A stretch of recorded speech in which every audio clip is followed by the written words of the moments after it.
Hello. Just wanted to jump in and say, look, I've made a bit of a boo-boo here with the sound. I sound like I'm about 6 feet underwater, but thankfully Harry Kane has came in with a perfect sounding mic, so half the conversation sounds pristine, another one sounds like you're Sonic the Hedgehog about to run out of air. That does not take away from the interesting conversation that is being had, and I've listened to it all the way through. You can understand what's happening, so just don't adjust your sets. Everything's fine, and going forward, I will endeavour to not let this happen again. See you on the other side.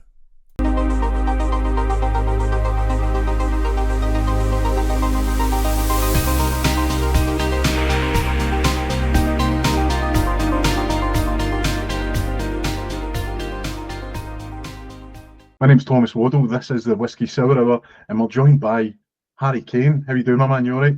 Hi there. Yeah, I'm doing good, Thomas. How are you? Not too bad, mate. Not too bad. Just want to say thanks for taking time out your hectic schedule to be coming to just join the podcast. I'm going to get the joke out the way first. Well done in Bayern Munich last night. I just wanted to kind of get that out there. Oh, yeah, thanks. It's going to get done because when I hashtag it, folk are going to be like, what is this? Yeah, no, I'm jet lagged still from it, but I'm back. No, listen, I appreciate coming on, mate. Obviously, we worked together for a kind of short time, almost a decade ago, which is pretty disgusting thinking about that. No, I still think I was too young 10 years ago, but wasn't. I know. I'm like, that was in the 90s, was created a wall. Yeah. But no, obviously, I reached out to you when I saw you were launching your own like coffee, like roasting and dreaded coffee co. And from there, obviously, we've kind of got chatting. And me, you're like, I was going to say jack of all trades, but you're like a master of trades, trade coffee. That's Generous. Yes. I just thought it was so interesting. I was like, look, we'll get something nailed on. We're at this point now, we'll be recording. So yeah, mate. Just obviously with the coffee, I think it's like interesting the fact that you're going out and putting yourself out there, because that's like if somebody likes a coffee, it's like they know everything about it. Like nobody just like, I don't mind coffee and I don't know nothing about it. It's like, if I like it, like I'm telling you where it came from in the grower. First of all, are you a big coffee drinker, I take it? Yeah. It's funny, my kind of love for coffee comes from my love for Finland. Which is the coffee capital of the world. You know, the Finn average is 7.5 cups a day. Second place is about 4.5 cups. You know, so they're pretty hardcore coffee drinkers. And I think from there, I was already a subject to coffee anyway. And then I thought, why not take a leaf out of the Finnish book and just go mad with it and start making it. So did you go to Finland, or is it just from like reading? Have you yeah. So my fiance and I travelled to Finland earlier this year in January, and I found it fascinating that in coffee shops here, people go in, they ask for a latte, they ask for a cappuccino, any artisanal coffee, and they want either a certain roast or this and that. But in Finland, all you heard was yksi kahvi, which is one coffee, and there's just a tea flask with a press, and they just fill a cup of coffee, pass it over, you do the rest. So it's kind of left up to the person's interpretation and like whatever they want it. Yeah, exactly. So the whole concept of it being good coffee, roasted and ground, not instant. Not that instant's bad, but the quality I find is just slightly less. But the idea of it being good, fresh ground coffee, but in an instant format, just appealed to me because I love coffee. So you're obviously you've kind of took that.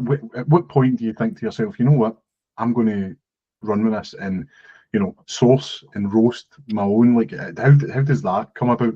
Yeah, so earlier this year I finished my honours degree in business technology with AI and server and database management as my specialty. So I wrote an entire thesis on building a virtual learning environment for a music school using AI. And I thought, I hate this. So what am I doing? Why am I bothering? But what it gave me was a fantastic understanding of how business works from both sides. the kind of beauty of my degree was to be a business translator. So take the technology terms to the business side and say, this is how it actually works, and take the business side to the technology team and tell them, look, this is how the business wants it in a technology way. But what it showed me was being able to take that. I can then take both sides of roasting, marketing, and promotion and do it myself because I know how to do it. So I thought, why not? No, well, like, so obviously I didn't realise the kind of honours with the AI and stuff. Do you find, like, I don't want to say that you get people. I use AI purely like at first because I had no budget for the art for the show. I then got it. I loved what was created. Actually, kind of, it felt like that was like something I don't even know. It was just prompts. I've like thousands of them. Like it was like it wasn't just like I put in a picture. But I think it's really good for like collating information. Is that something that you would use? It you wouldn't go out and just have it like try and create, because it's really just taken for all different things. Like how do you use it? So I really never, I never use it as a creativity tool. I've only ever used it in a tool that, so when I used it in an educational format, I used AI to help students gain the answer they needed when teachers weren't available. So I used it, I had it kind of designed to prompt answers out of students, like a teacher would, but with a lot less knowledge, like I'm one person. But yeah, I think I use maybe a little bit in a creative way when I can't think of how to piece a sentence together that isn't too robotic. Sometimes I need it to just humanize, which sounds silly to get a robot to humanize something, but sometimes I can't think of the way I want it to be. But it's a fantastic tool for so much creative industry stuff. Yeah, I mean, I feel like I know it gives me a confidence in that. Like, I'll write something, and then I'll just, even for like proofreading, like I'll get it to quickly proofread, but then I always look over it because I don't trust it totally. That I'm like, there's still going to be like some kind of mannerisms or something here where I'm like, that's maybe not right. I think the beauty of AI, like everyone else, is it's always learning. It's the same as you and I. It just learns a lot quicker. Well, that's it. As I say, I enjoy it for those days because it remembers you. It's weird when it starts talking back to you and it says like, "All right, pal," you're like, "Whoa, yeah, don't be doing that." Catching your mannerisms. So obviously we're talking about AI and using that. Do you then surely you've got your idea for what you're doing with the coffee? You've got your AI. Do you somehow kind of mix that together, or are you just like, I have my ideas already set out and you're going to use the AI to just like enhance what you're doing, like just to make sure, like, as I say, proofreading's a big thing for me because I'm like terrible with grammar. So how would you go about using that? Yeah, so I mean, so with stuff like I'm trying to think of aspects. I have used it, certainly. I used it, so the logo that I designed, I'm not a graphic designer. I'm not an artist in a drawing sense by any means.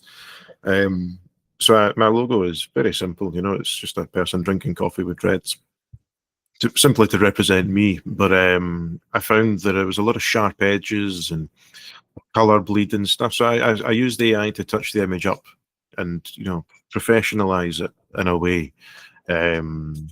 And I've used it to resize and reformat, create it in different aspect ratios for my website.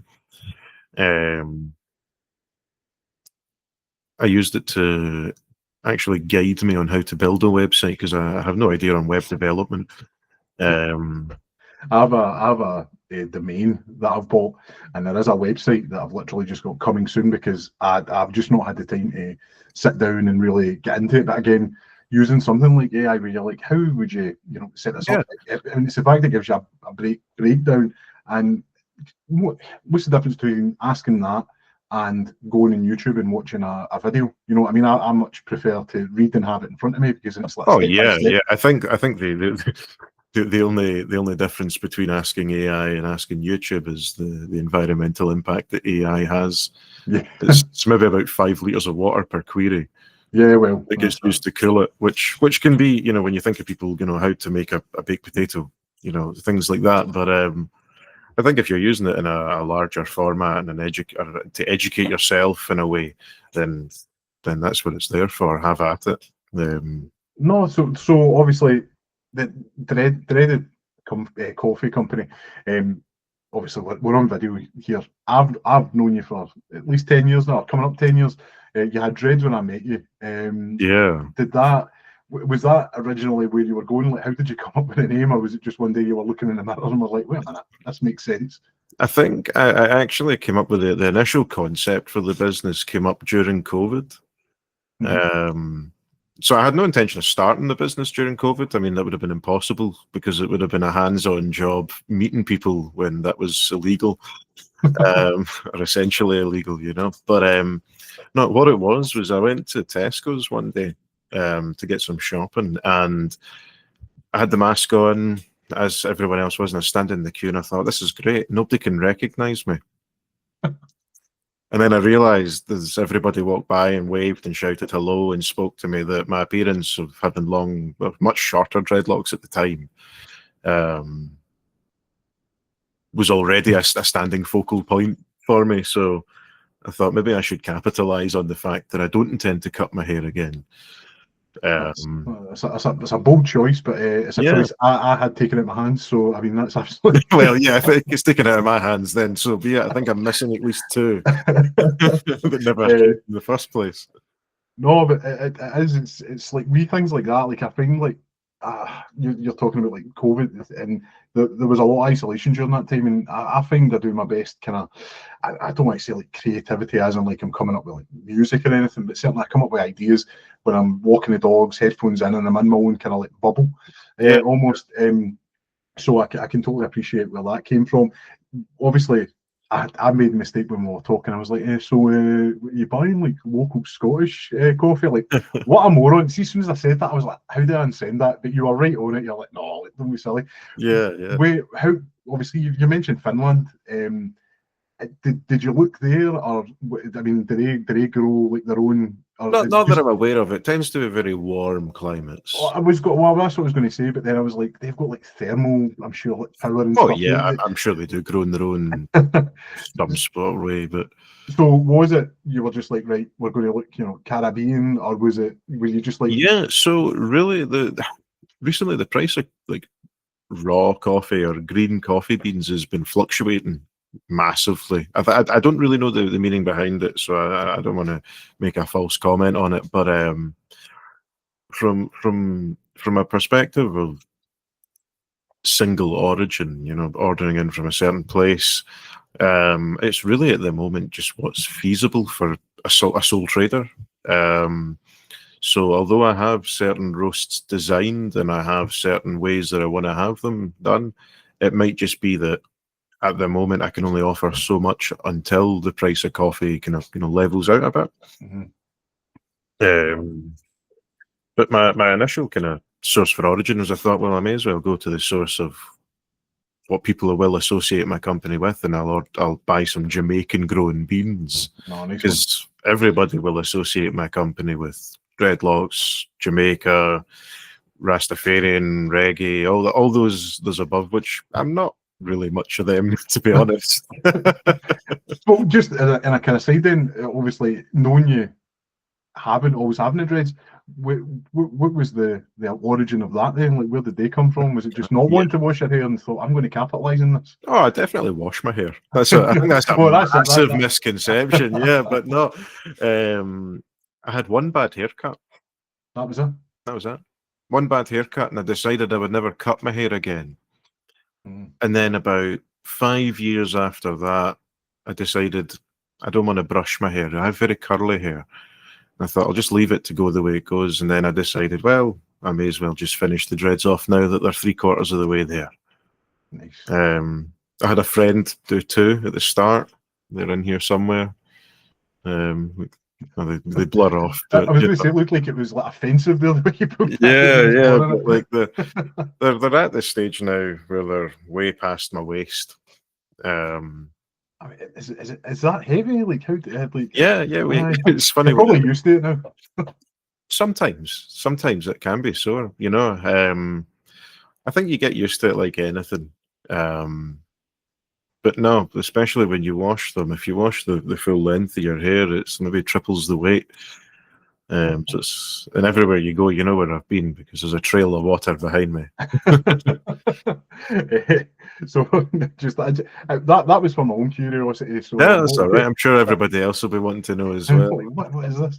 Well, the thing was, it's like I know dreadlocks are associated with the Caribbean, Jamaica as well, but like I associate with like kind of Viking as well, you know. So kind of the fact that there's I mean, there's Finland. Celtic origins. Yeah, no, it's Celtic origins in 600 BC of Scots, well, Picts or Druidics with dreadlocks, so it can be traced really far. Jamaica's the last place to inherit it. But the most popular place. So, yeah, you know. the most modern. Aye, yes. So just obviously going back, with your roasts, obviously looking at Jamaica, off with the dreaded coffee, your dreadlocks, you pick Jamaica. What are you looking for then to be like, that's the one I'm going for? Was it price, or was it like what you're looking for, like the quality, price, all to kind of match up to be where you want it to be? So really I was looking for an independent roast. I like the idea of being able to help the kind of the people that are starting out, because I am also starting out. So I feel if I can get in there and help, one person get a sale that leads to me getting more sales, then I can go back to that person and give them another sale. I can then hopefully be able to recommend people to say, look, this is the quality of stuff you're getting from here. I like the idea of being able to, I might spend a little bit longer locating the right person, spending a few times emailing in languages I'm not fluent in or even remotely close to speaking. But yeah, no, my process is more who looks like a genuine person that I would like to do business with, and not just who's looking for my money. No, it's just crazy. Like, you can, like, I don't even think, like, maybe even like 10, 15 years ago, it'd be very difficult to do this. The fact that you can do these sort of things now as starting out as like a hobby, a passion, and then going for there and getting yourself out there, no, like that to me is amazing. What is the setup then? If you've received your green coffee beans, how do you go about it? Is it a special roaster, or is it a basically ad hoc? You've got a pot and you kind of do it that way. How do you work that? So there's so many different ways you can do it. You can do it in a frying pan, if you just want to watch them close enough. You can any way you can heat something up to a certain temperature. You're going to be able to do it. You could essentially, I guess, put them on a tray and hold a heat gun over it, and it would work, but it would take a long time. Me personally, I've been fortunate enough to be able to invest in a kind of personal sized roasting machine. It's essentially like a bingo tombola that gets really hot. And this all it does. It sits at an angle and it rotates the beans. I can add what I would like to add before, during, or after. I can sample them, so on and so forth. There's not actually a great deal to coffee roasting. It's a time game. A lot of it takes about 7 minutes to roast a kilogram, but that 7 minutes could, if you're 7 minutes 10 seconds, it could ruin it. Right. It's the whole kind of the coffee secret is that if you go for a darker roast, it tends to be all the burnt beans, so you've lost a lot of the flavour. So people that like a dark roast, that like a bitter taste to their coffee, you've kind of baked the back end of it a bit. It's not the most optimal. A light roast to a medium roast is your go-to, and your dark roast. So you can, if you carry over on roasts, you can normally get about 2 different products out of 1 kilogram. So if you do like a kilo, takes 7 minutes, do you then go through each individual bean to make, like that looks a bit darker or that? Oh, no, God, no, not at all. I wouldn't want it to, like, say there is a few that are a wee bit overdone. Would that like ruin that batch, or would it have to be quite a few? No. Yeah, I would say if it was maybe like a quarter of it, it would ruin the batch, I would say. But 2 or 3, if anything, it might just regulate the kind of acidity or the bitterness. It might bring away some of that kind of higher creamer side of it and bring in a more bitter side to the coffee.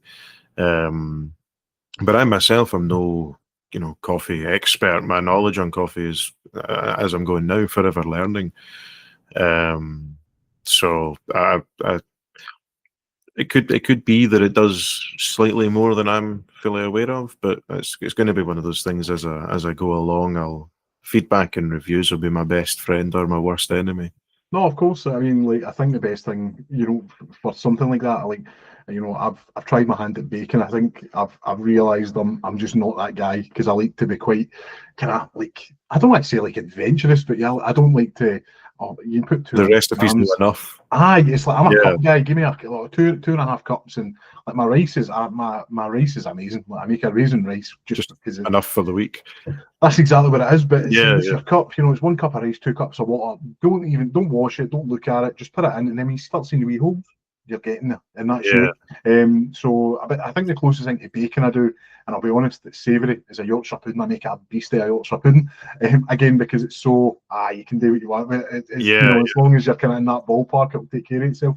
But with something like that, like, I mean, is it similar to a whiskey in a sense that you could blend together? Like, if you're wanting to, or would you try and keep it like individual to what you're doing? Like, or could you get different?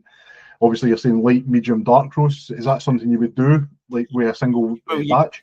You can get your kind of single origin, which is one roast from one place. But then you can also get blended mixes, so multiple roasts from different places in the one sort of mix,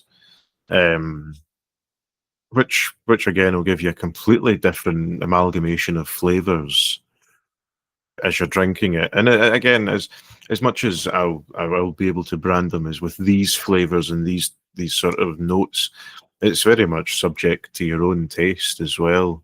I can say this coffee will taste like that, and you'll say it won't because you've added milk and sugar. And well, are you just a black, or are you a milk and oat milk? Oat milk. Yeah, a little bit just to colour it, and then 1 sugar or 2 sugars. Depends on how bitter it is. It's weird. It's like I'm not a big coffee drinker. It's not because I don't like it. I actually love the flavour of coffee. Like, give me a tiramisu any day, and I'm out of control. In the drawer. I know. It's ridiculous. But it's one of those ones. It's like, I'm not a big fan. I like, I'm drinking it. I don't know. I don't know what it is. It's just maybe the avenue for it, because anything that tastes like coffee, I'm mad for. As you mentioned earlier, and I wanted to kind of go back to it when you're talking about the coffee and when you're roasting it. Can you add like, no additives, but could you add something that changes it, or is coffee purely in the roast, or is there, like, you're talking about like sugar? You could add, certainly when you're roasting. I think like many things, you can add little hints of spice and little different things here and there. I don't want to throw out ideas that I have to the world. No, of course, but that is something you can do, though. Yeah, I have certain plans in the future. I need to speak to someone who knows what they're talking about to start it. But I have certain plans for maybe some like CBD infused coffee. I know that sounds kind of counterproductive, something to get you going, to sit you down, but I think for people that love coffee but just need to, not let it take them too far. It's just let them down. Yeah. Or whatever hits you first, go down and then regulate up, or go up and regulate down. Either way, you're going to have a happy medium. Yeah, whatever the coffee does to you, it's not up to me. So you're obviously doing that when you're packaging it. As I say, I've had I want to say like a Dolce Gusto. That's about as kind of fancy as the coffees that I've had. I used to have one of the machines. Do you, once you've roasted, you've ground your coffee down, how would then somebody brew that? Is that like in that, like a kind of percolator sort of thing? Or? Yeah. So I use a drip, machine into a thermos flask. You can put it. You can, as you say, the finer you grind it, you can put it as an espresso shot into your espresso machines. You can also any way of using ground coffee is fair game with it. It's your percolator, your French press, yes. Your drip machine, your espresso machine. I want to look into developing a way to hand punch the pods for pod machines. Nice. Because the machines are inexpensive, the pods are extortionate.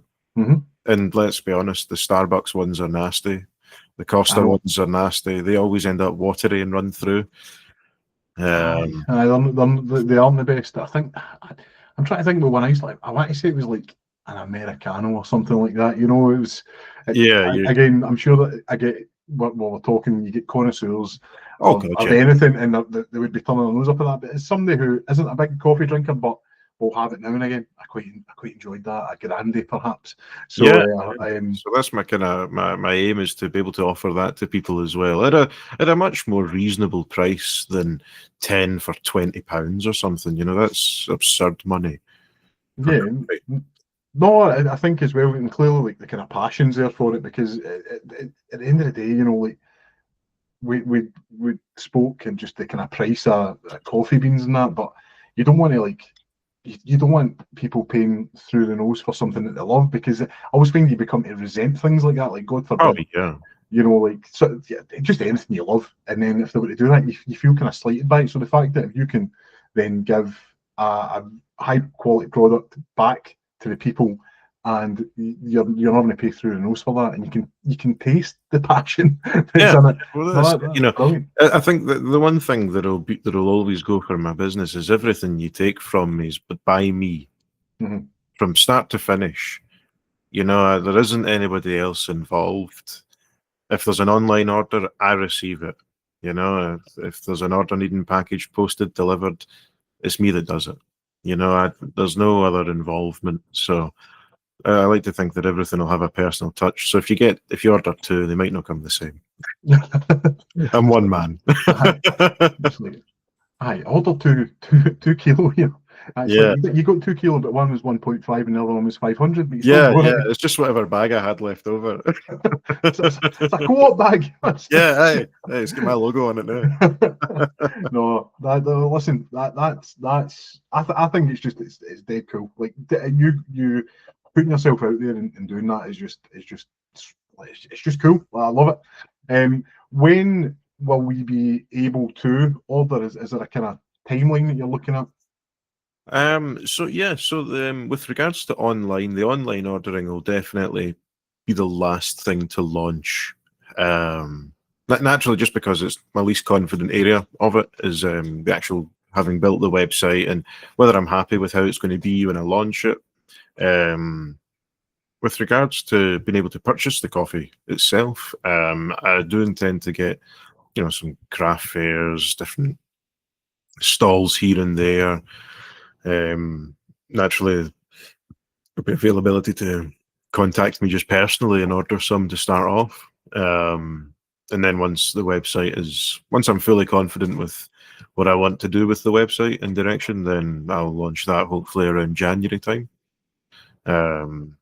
It's really not that far away when you think about it, you know. No, I know, but to me that's like 30 days. It's a long time. I know that'll fly in. Trust me, we're not even being at the stage where you're like, what day is it? That time between Christmas and New Year? Honestly. Obviously, that isn't the only thing you do, and I imagine this is a very busy time for you because you've got Oorain as well.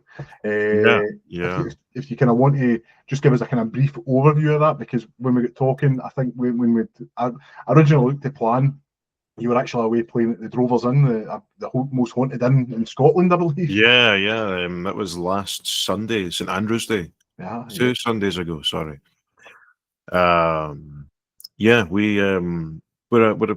It's a folk duo that a friend and I started 3 months ago.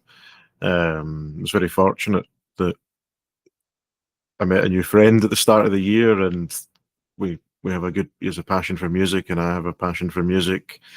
We started off initially as a trio with his wife, who's a beautiful harpist.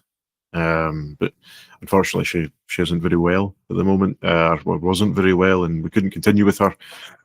So we took a kind of break, and then around August, September time, we got back in contact, and he was like, look, why don't we just do it ourselves together as a duo?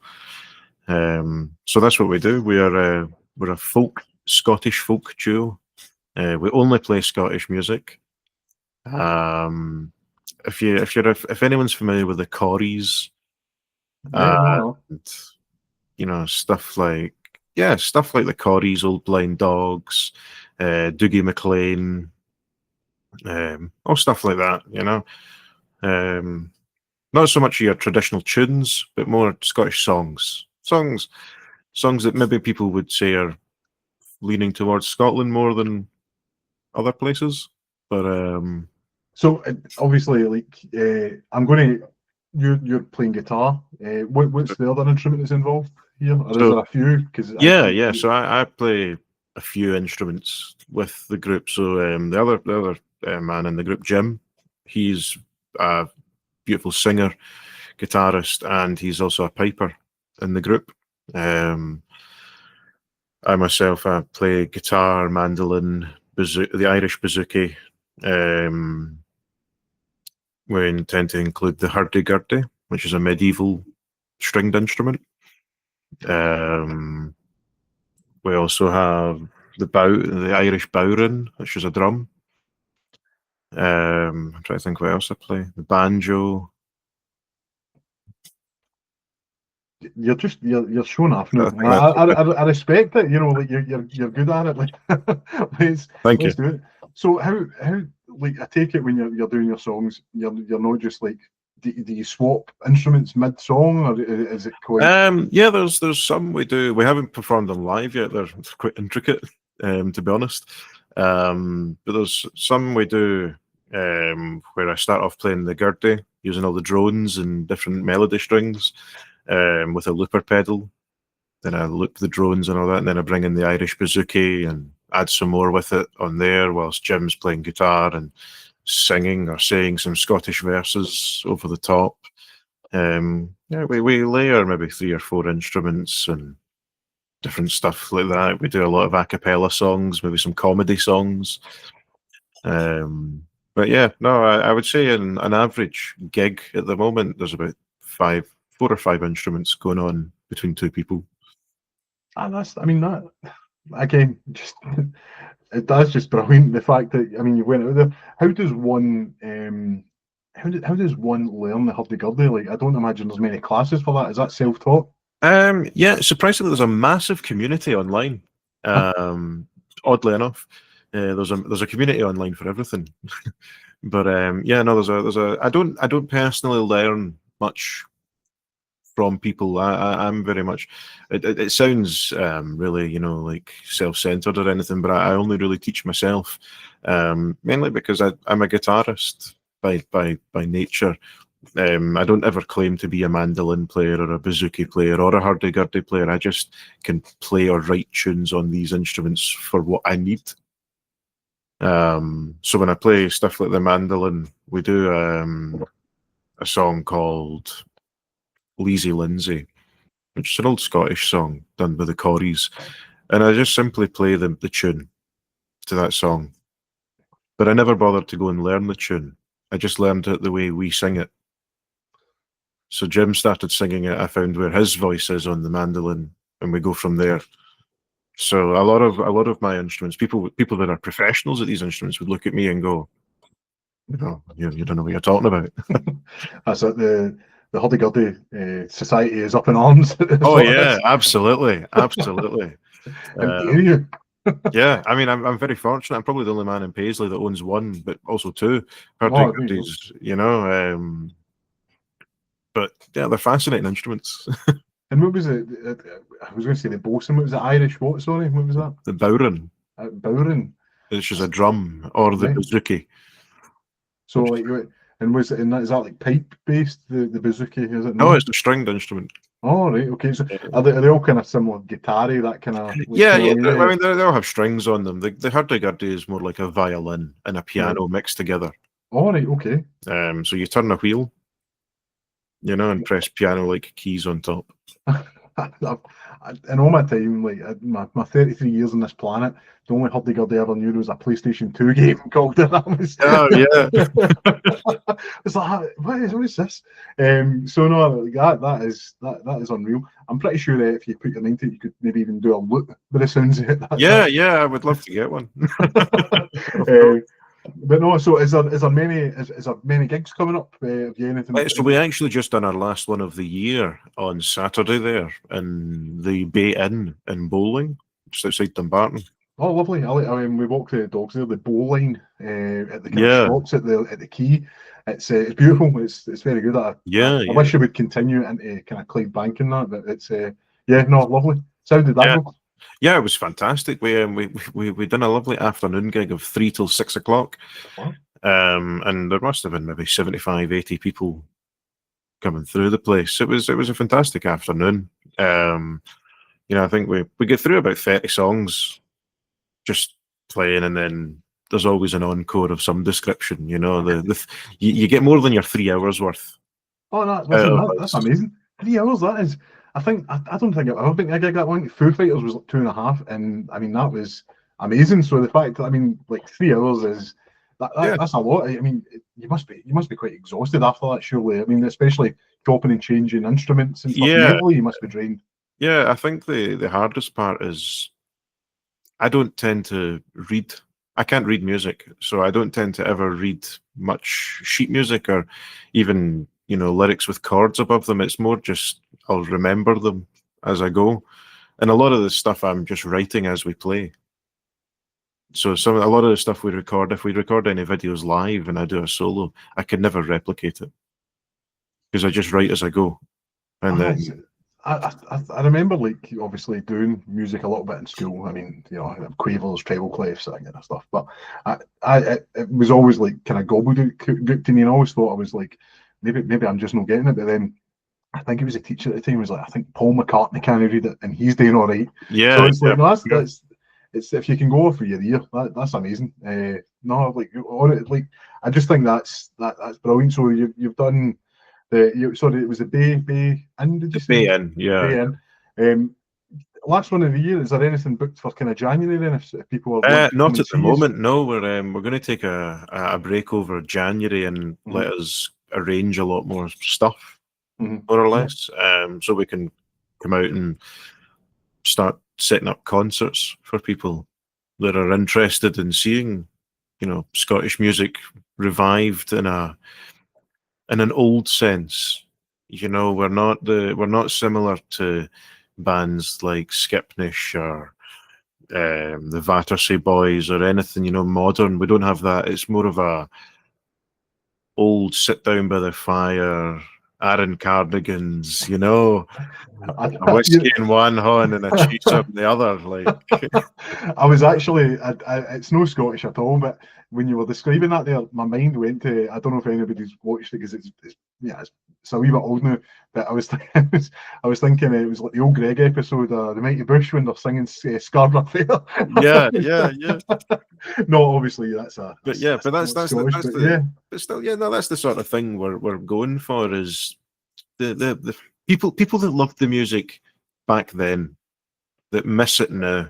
The Corries finished in the 90s. People have been maybe not wanting it, but kind of looking for something that brings back that wee memory. I remember we went out and seen those guys playing that folk music, and it was just two guys, and that's the kind of thing we're going for. No, listen, I think you're kind of you're definitely filling a niche there, because even just when you're talking about it, and I know I was joking there about like the Mighty Bush and stuff, but certainly when like I've been in those kind of like small rustic pubs. There's a fire. Probably somebody's got a dug. There's a good whack of folk in. You've got a good pint in your hand, and it's just good music. Listen, you can't know that. That's the kind of stuff that feeds the soul, man. I mean, when we played on St Andrew's Day, it was a family and 3 or 4 kids, parents, and I think the parents were worried that the kids were going to ruin the music. But the kids were just as good singing along or humming along as everybody else. I think the beauty of the stuff we're playing is everybody can join in. The choruses are easy. It's almost like ingrained in our DNA, like these kind of songs and stuff. Even like as I say, I can't right now. I'll be. I can't think any, but I'm sure if you started playing a tune, I'd be like, a minute, I mean, everybody knows Loch Lomond when it starts. Of course. Or Scotland the Brave, Flower of Scotland. Aye. All the the party hits. That's it. we trained for that at the end of weddings, man. Bungee cords. Ripping them. Exactly. Run rig knows we're coming. Yeah, exactly. But no, listen, that's outstanding, man. So listen, I think you kind of deserve a break by the way you're setting everything up here. Many you know, job is happening here. So yeah, for sure. I like to keep busy, of but course. I don't like to keep busy on one thing. I get bored too quickly. No, I said, many is iron in a fire. So no, you're like doing amazing there. Is so obviously end of January, hopefully, kind of having new gigs in place, and hopefully, in the next kind of 30 days, we'll be able to at least shout for some, Coffee. I was going to say ground coffee, but no, like roasted coffee, yeah. Yeah, but it'll be ground as well if you want it ground. But listen, there you go. I do not own it. I keep meaning to buy a grinder, and it's purely just because I like the idea of roasting my own spices and that. But I wouldn't want to get them mixed up. No chance. This coffee tastes like Five Spice. What's going on here? But no, I wish you nothing but the best, and listen, you'll be getting support from not only the listeners but the page itself, because I think that's superb, Harry, mate. Nah, honestly, that's brilliant. Yeah, no, it is much appreciated. I'm going to we'll wrap it up there. If you want to get in contact with the show, you can reach out to us at contact@thewhiskeysourhour.com. You can also get in touch at the Whisky Sour Hour at Instagram and on Facebook. Harry, have you got any plugs you would like to kind of put out there? Obviously, we'll share the pages for the band and the coffee. Is there anything else you're kind of looking at there? No, honestly, if people are interested in coffee and you're wanting something that's just from a little humble coffee roaster in Ayrshire, then you know where to come. And if you're wanting a folk duo for your birthday party, we sing some good Scottish party stuff. Harry, it has been an absolute pleasure, man. Good catching up, and thanks just so much for coming on. Obviously, show go live at 10 o'clock on Saturday morning, or every Saturday morning is what we're aiming for. We're running up to the festive season. It's going to be an exciting time. So, mate, thank you very much. Yeah, thank you, Thomas. Oh no, it's good, man. I've been Thomas Waddle. This has been Harry Kane. Thank you. You've been listening to the Whisky Sour Hour. Cheers.